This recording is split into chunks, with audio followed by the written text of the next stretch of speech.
Merci. La parole est à Madame Géraldine Bannier.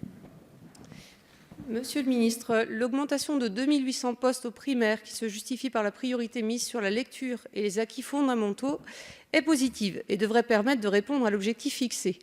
Toutefois, un mal profond ronge l'institution scolaire depuis des années.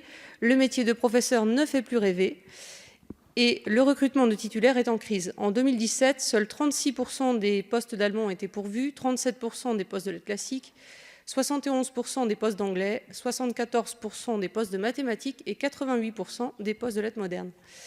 Outre que l'on peut se poser des questions sur la qualité du recrutement au vu du faible ratio candidats reçus dans certaines matières pourtant aussi fondamentales que les mathématiques ou les lettres, la baisse de 2600 postes liée à ces postes non pourvus nécessite qu'on recourt en contrepartie à des vacataires et contractuels.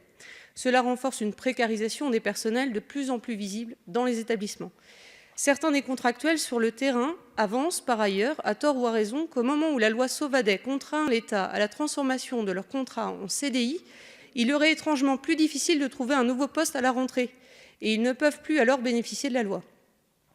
Un certain nombre aussi, tentés par des concours internes ou réservés, y renoncent par crainte d'un changement d'académie alors qu'ils cumulent des années de contrat sur la même académie et s'y trouvent bien installés.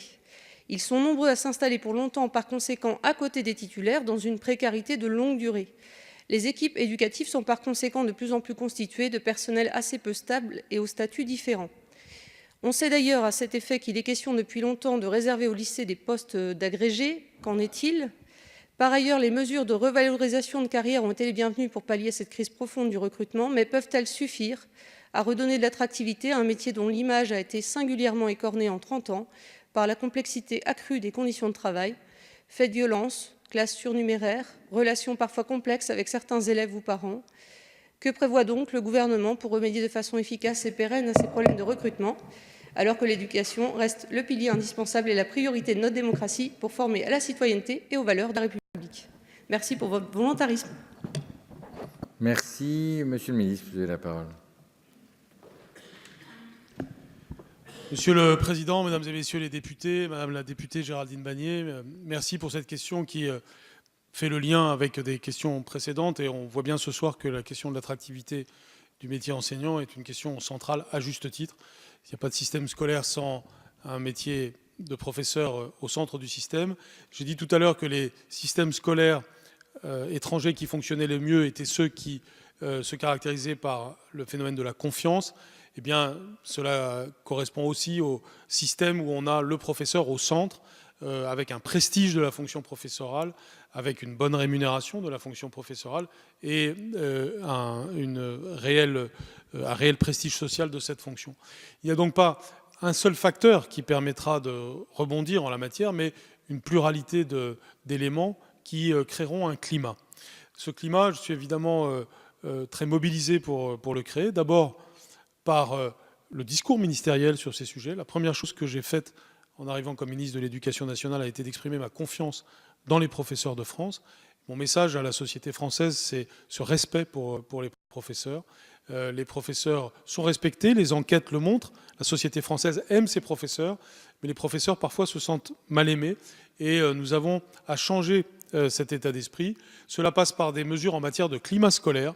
Il y a par exemple aujourd'hui des professeurs qui vivent mal un certain nombre d'ambiances qui peuvent exister dans notre système et vous le savez, j'ai pris des mesures en matière de sécurité, en matière de respect des règles dans notre système qui sont importantes. Nous avons des sujets de recrutement, je n'y reviens pas parce qu'ils ont été assez abondamment traités ce soir. Nous avons des sujets de rémunération, nous avons à les voir dans une perspective pluriannuelle. Puis nous avons des sujets statutaires, au sens strict du terme. Vous avez évoqué la question des agrégés, je l'évoquerai maintenant. Je pense que nous avons à concentrer nos agrégés notamment dans les lycées, si nous voulons avoir une gestion rationnelle de notre système. Ça fait partie des évolutions souhaitables, y compris pour créer un plus grand lien entre le lycée et l'université, dans une vision lycée-licence qui correspond aussi à certaines politiques que nous sommes en train de mener en ce moment. Comme vous le voyez, c'est donc un tout, et ce tout suppose une vision partagée entre les plus de 850 000 professeurs de France et leur institution.